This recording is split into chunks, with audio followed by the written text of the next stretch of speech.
Welcome back to our channel. నేను మీ వేదానండి. ఈరోజు మా ఇంట్లో అయితే స్పెషల్ మటన్ ఫ్రై అలాగే మునక్కాయ సాంబార్ చేశాను. ఈజీగా టేస్టీగా మటన్ ఫ్రై చేసేసుకోవచ్చు.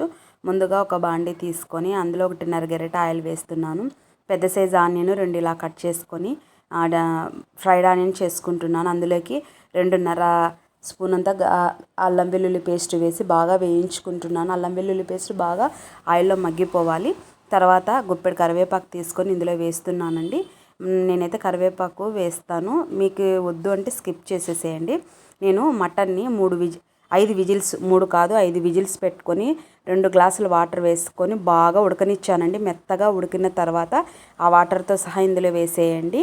తర్వాత 2 టేబుల్ స్పూన్ అంత కారం పొడి, దంచి పెట్టుకున్నటువంటి ధనియాల పొడి 2 టేబుల్ స్పూన్లు, అలాగే గరం మసాలా 1 టేబుల్ స్పూన్ వేసి తగినంత ఉప్పు వేసేసుకొని బాగా మగ్గనివ్వండి. తర్వాత ఇందులో 1.5 స్పూన్ అంతా పెరుగు వేసేసుకొని ఒక 5 సెకండ్స్ మగ్గిన తర్వాత దింపేసేయండి. పెరుగు వేస్తే చాలా బాగుంటుందండి, ఎందుకంటే మనం వేసిన మసాలాలన్నీ బ్యాలెన్స్ అయిపోతాయి. తర్వాత మునక్కాయ సాంబారు చూసేసేసుకుందాము. మునక్కాయ సాంబార్ అయితే నా స్టైల్లో చేసేయండి, చాలా ఈజీ ఉంటుంది, మంచి కాంబినేషన్ అండి. ఇలా మునక్కాయ సాంబారు ఏదైనా మీకు నచ్చినటువంటి సాంబార్ చేసుకున్నప్పుడు నాన్ వెజ్ ఉంటే చాలా బాగుంటుంది కదా. ఇలా నా స్టైల్లో చేయండి.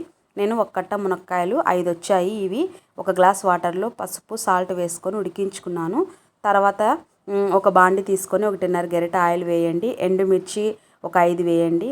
ఒక 6 వెల్లుల్లి రెబ్బలు కచ్చా పచ్చాగా దంచుకొని వేసేయండి. ఆవాలు జీలకర్ర వేసుకున్న తర్వాత బాగా వేగిన తర్వాత సాంబార్ పొడి అలాగే కారం పొడి వేసేసేసుకోనండి. 2 టేబుల్ స్పూన్లు 2 టేబుల్ స్పూన్ కారం పొడి వేసుకొని మునక్కాయల వాటర్ వేయండి.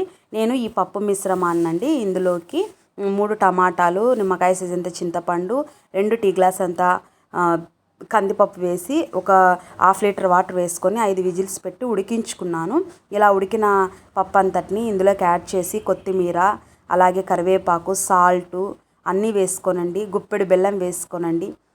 దించేసే ముందు ఒకసారి అన్నీ సరిపోయినాయో లేదో చెక్ చేసేసుకొని దించేసుకోండి. అంతే అండి, ఎంతో టేస్టీ అయినా మునక్కాయ సాంబార్ రెడీ అయిపోయింది. దీని కాంబినేషన్ అయితే మటన్ ఫ్రై సూపర్ వచ్చిందండి. మరి నా పద్ధతిలో ట్రై చేయండి, ఈజీగా టేస్టీగా కుదిరిపోతుంది. మరి నచ్చిందా? ట్రై చేస్తారా? నచ్చినట్లయితే లైక్ చేయండి, షేర్ చేయండి, సబ్స్క్రైబ్ చేయండి.